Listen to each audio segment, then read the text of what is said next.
మాజీ ముఖ్యమంత్రి కేసీఆర్ గారి తనయ కల్వకుంట్ల కవితను బీఆర్ఎస్ పార్టీ సస్పెండ్ చేసిన విషయం అందరికీ తెలిసిందే.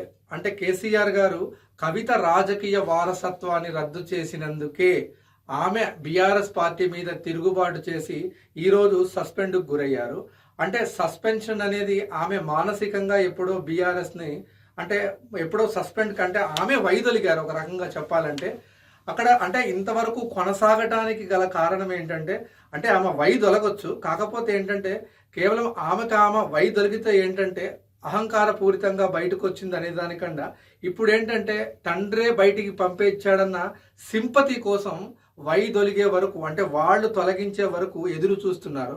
ముఖ్యంగా అంటే ఇక్కడ వరకు రావడానికి పరిస్థితి ఏంటంటే కేటీఆర్ కవిత మధ్య అంటే రాజకీయ వారసత్వ పోరు జరుగుతున్నది. ఖచ్చితంగా అది తెలిసే ఉంటుంది ఖచ్చితంగా.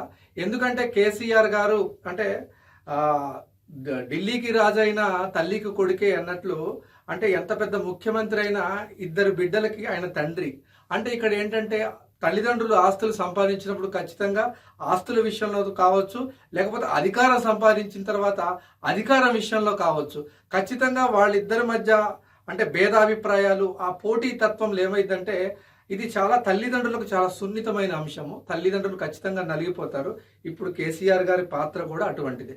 ముఖ్యంగా మనం కేటీఆర్ గారికి ఎక్కడ మనం కొన్ని విషయాలు మనము అంటే వాళ్ళ తేడాలు ఒకసారి ఆలోచిస్తే అంటే ముఖ్యంగా అంటే కేసీఆర్ గారి కుమార్తెగా అంటే కవిత గారు ఎప్పుడు కూడా సంతృప్తి పడలేదు. ఎందుకంటే ముఖ్యంగా మనకు తెలిసేది ఏంటంటే ఆమె ఎంపీగా పనిచేశారు, ఎమ్మెల్సీగా పనిచేశారు. నెక్స్ట్ వచ్చేస్తే ఆమె అంటే తెలంగాణ జాగృతి సంస్థను ఏర్పాటు చేశారు, సాంస్కృతిక ఉద్యమాన్ని నడిపారు.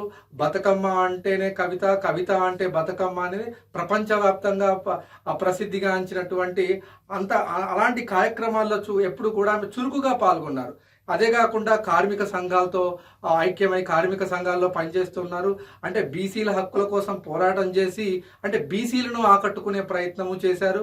రీసెంట్గా లీడర్ అనే కార్యక్రమం పెట్టి అంటే రాష్ట్ర వ్యాప్తంగా తెలంగాణ రాష్ట్ర వ్యాప్తంగా లీడర్ ఎవరెవరైతే ఉన్నారో వాళ్ళందరూ శిక్షణా తరగతులను నిర్వహిస్తున్నాను అని చెప్పి అంటే ఒక సభను ఏర్పాటు చేశారు. ముఖ్యంగా ఏంటంటే కేటీఆర్ గారు ఇలాంటి పనులు చేయలేదు. కాకపోతే ఏంటంటే రాజకీయ వారసురాలిగా నేను అంటే ఎఫిషియన్సీ ఉన్నదాన్ని సమర్థురాలిని నన్నెందుకు రాజకీయంగా ప్రమోట్ చేయలేదు అనేది అంటే కవిత గారికి ఉన్న లోపల ఆవేదన ఆమెకు చెప్పకపోయినా కానీ ఖచ్చితంగా మనకు తెలిసిపోతుంది.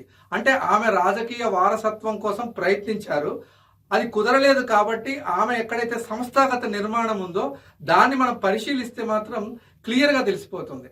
అయితే ముఖ్యంగా ఇక్కడ ఏంటంటే పిల్లలకి అంటే ముఖ్యమంత్రి పిల్లలకి ఖచ్చితంగా కానీ ఎప్పుడైనా వాళ్ళకి ముఖ్యమంత్రి కావాలని ఖచ్చితంగా ఉంటుంది. అంటే ఎప్పుడైతే బీఆర్ఎస్ పార్టీ అధికారం కోల్పోయిన తర్వాత ఏం చేశారు ఇక్కడ ముఖ్యంగా మనం గమనించాల్సింది ఏంటంటే ఒక్కసారి బయటకు వచ్చాక కవిత గారు ఏం మాట్లాడారంటే భౌగోళిక తెలంగాణ వచ్చింది కానీ సామాజిక తెలంగాణ రాలేదు, పాలనలో చాలా లోపాలు ఉన్నాయి, 10 సంవత్సరాల పాలనలో చాలామంది వర్గాలకు అన్యాయం జరిగింది అని మాట్లాడారు. కానీ కవిత గారు మీరు బీఆర్ఎస్ పార్టీలో ఉన్నప్పుడు ఆ మాటలు కనుక మాట్లాడుంటే మీ మాటలకు చాలా విలువ పెరిగేది. కానీ మీరు వైదొలిగిన తర్వాత అంటే కవిత గారు ముఖ్యంగా మాట్లాడే తీరు అంటే బీఆర్ఎస్ విధానాల్ని ఎండగడుతున్నారు కానీ కేసీఆర్ గారి గురించి మాత్రం పాజిటివ్గానే మాట్లాడుతున్నారు.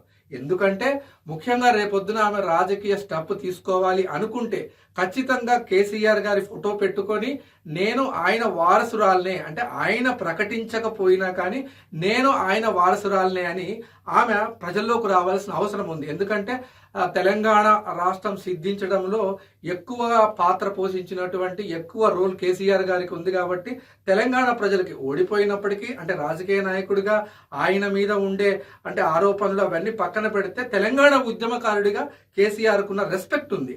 ఆ రెస్పెక్ట్ని నేను ఎప్పుడైతే కేసీఆర్ గారిని నేను దాటి వస్తే ఆ జనం ఆమెకు వ్యతిరేకంగా అవుతారని చెప్పేసి అంటే రాజకీయంగా ముందుకు పోవడానికి కేసీఆర్ గారిని అనకుండా ఆమె చాలా అంటే అన్ని గమనిస్తూ కూడా ముందుకు వెళ్తున్నారు. ఇక్కడ ఇంకో విషయం ఏంటంటే ఈ కేటీఆర్కి కేసీఆర్కి అంటే మన మధ్య ఇక్కడ ఏంటంటే కేటీఆర్ గారికి కవితకి ఉన్న మధ్య తేడా ఇది. అయితే ముఖ్యంగా సరే ఇప్పుడు ఆమె బయటకు వచ్చేసారు. బయటకు వచ్చిన తర్వాత అంటే ఇప్పుడు ఆమె ఏ స్టెప్ తీసుకోవాలనుకుంటున్నారు అంటే ఆమె ఆలోచనలు మనం గమనిస్తే కాంగ్రెస్ పార్టీకి వెళ్తారా, లేకపోతే బీజేపీకి వెళ్తారా, ఇంకో పార్టీకి వెళ్తారా? ఖచ్చితంగా వెళ్ళరు. ఎందుకంటే ఆమె ఆల్రెడీ ఎంపీగా పనిచేశారు, ఎమ్మెల్సీగా ఉన్నారు. మంత్రి పదవి కావాలంటే ఏ పార్టీలోకి వెళ్ళినా రావచ్చు. లేకపోతే ఆమెకి ఆ వాక్చాతుర్యమో, లేకపోతే ఆర్థిక వనరులో, ఆ సంస్థాగత నిర్మాణము ఆమెకున్న సర్కిల్లో చాలా వరకు ఉంది. కాకపోతే ఏంటంటే అంతిమంగా ఆమెకి ఇవన్నీ కాదని కూడా ఉన్నారంటే ఆమె ముఖ్యమంత్రిగా అవ్వాలని చెప్పి ఆమె ఆలోచన ఉన్నదని క్లియర్గా మనకి తెలిసిపోతుంది. అయితే అంటే ఆమె కేసీఆర్ చేసిన పని అంటే కవిత గారు చెయ్యరు. ఎందుకంటే ఎప్పుడైతే కేసీఆర్ గారు టీఆర్ఎస్ను మార్చి బీఆర్ఎస్ అని ప్రకటించారో అంటే ఆ మన ఈ టీఆర్ఎస్ అనే అంటే ఒక రకంగా చెప్పాలంటే తెలంగాణ ప్రజల నుంచి ఆయనే డిస్కనెక్ట్ అయ్యారు.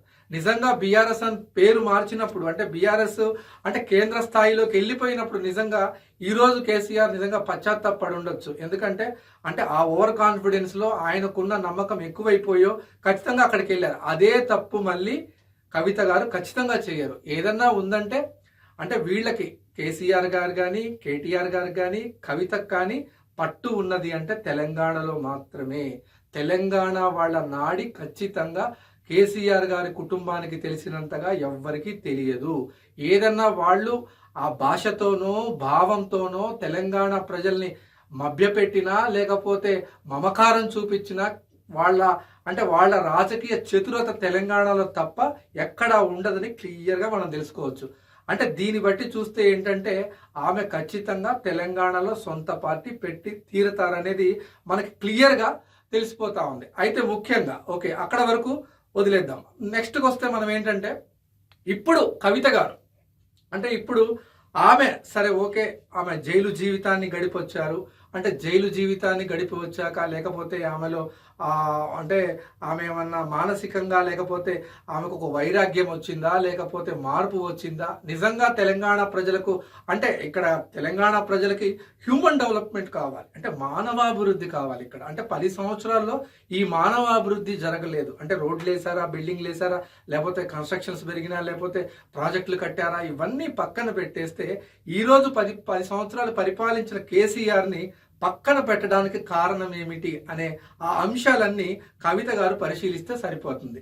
అంటే ఇక్కడ 10 సంవత్సరాల్లో అంటే ఆర్థిక అరాచకత్వం కావచ్చు, లేకపోతే అవినీతి కావచ్చు, భూ కబ్జాదారులు కావచ్చు, ప్రజాప్రతినిధుల వాళ్ళ పదవి దుర్వినియోగం కావచ్చు, ప్రజలతో వ్యవహరించిన తీరు కావచ్చు, లా అండ్ ఆర్డర్ ఇష్యూస్ కావచ్చు, అంటే తెలంగాణ సంస్కృతి సాంప్రదాయాలను అంటే తెలంగాణ గవర్నమెంట్ విచ్ఛిన్నం కావచ్చు, అంటే ఎక్కడ అదుపు ఆజ్ఞలు అంటే సరిగా లేకపోవటం, అంటే ఒక రాజకీయ పార్టీ పరిపాలిస్తున్నప్పుడు ఖచ్చితంగా ఆ గ్రౌండ్ లెవెల్లో తీసుకోవాల్సిన జాగ్రత్తలు, నియమ నిబంధనలు కానీ, లేకపోతే అంటే ఒక ఏమంటారు ఇవి మన ఆ కంట్రోల్ సిస్టమ్ కానీ సరిగ్గా లేకపోవటం వల్ల ఇవాళ తెలంగాణలో చాలా వరకు ఆ పొరపాట్ల వల్లే ముఖ్యంగా ఇలాంటివి ఉండడం వల్ల అంటే ముఖ్యంగా ఇప్పుడు కవిత గారు తెలంగాణలో పార్టీ పెడితే ముఖ్యంగా గుర్తుంచుకోవాల్సిన అవసరం ఏంటంటే తెలంగాణ ప్రజలు అవినీతినైనా సహిస్తారు కానీ ఆత్మగౌరవం దెబ్బతింటే మాత్రం వాళ్ళు సహించరు అనేది ఖచ్చితంగా కవిత గారు గుర్తుపెట్టుకోవాల్సిన అవసరం ఉంది.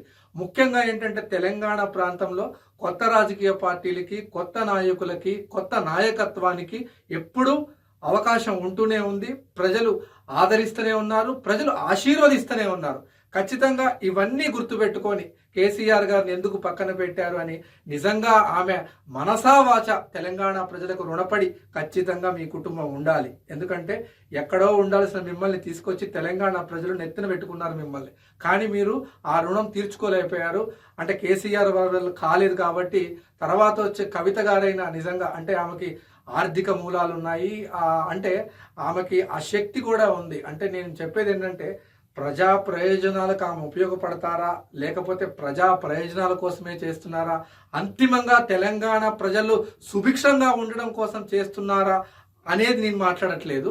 అంటే ఆమె నాయకత్వ లక్షణాలు మాత్రం ప్రజలను ఆకట్టుకునేలా ఉండబోతున్నాయి అనేది మాత్రం సుస్పష్టంగా తెలిసిపోతుంది. అంటే ఆమె మానసిక శక్తి కావచ్చు, ఆమె అన్ని కేసులు, జైలుకి వెళ్ళొచ్చారు. బయటికి వెళ్ళినప్పుడు వచ్చినప్పుడు కూడా చాలా విక్టరీగా నేనేదో సాధించినట్లు, స్వాతంత్ర ఉద్యమంలో పాల్గొని ఉన్నట్లు వచ్చినట్టు, అంటే ఆమెకి ఎక్కడా కూడా ఆ ఫీలింగ్ కానీ ప్రజల్లోకి అది కనపడకూడదు అనే ధోరణితో మాట్లాడడం కానీ, అందరితో కలుపుగోలుగా, లేకపోతే ఆ లీడర్కు ఉండాల్సిన క్వాలిటీస్, అంటే లీడర్ అనేది ఇక్కడ 2 రకాలు. అంటే ప్రజల మన్నన పొందే లీడర్ ఒకళ్ళు ఉంటారు.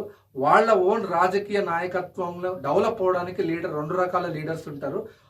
ఒక లీడర్ అయితే ఖచ్చితంగా ఉన్నారు. ప్రజలు మన్నన పొందితే మాత్రం కవిత గారు రెండో లీడర్ అవుతారు ఖచ్చితంగా. తెలంగాణ ప్రజలు మాత్రం ఎప్పుడు అంటే కొత్త నాయకత్వానికి అయితే సిద్ధంగా ఉన్నారు. ఈ ఒక్కటి మాత్రం గుర్తుపెట్టుకుంటే ఖచ్చితంగా కేసీఆర్ గారి తనయ, అంటే ఆ పేరు మర్చిపోయి కేవలం కల్వకుంట్ల కవితగా రిజిస్టర్ అయ్యే అవకాశం ఉంది. కాబట్టి కవిత గారు ముఖ్యంగా ఇది గుర్తుంచుకోవాల్సిన అవసరం ఉంది. అంటే ఇది మొత్తంగా అంటే కవిత గారి అంతరంగాన్ని ఆవిష్కరించే ప్రయత్నం చేశాను అనుకుంటున్నాను. ధన్యవాదాలు.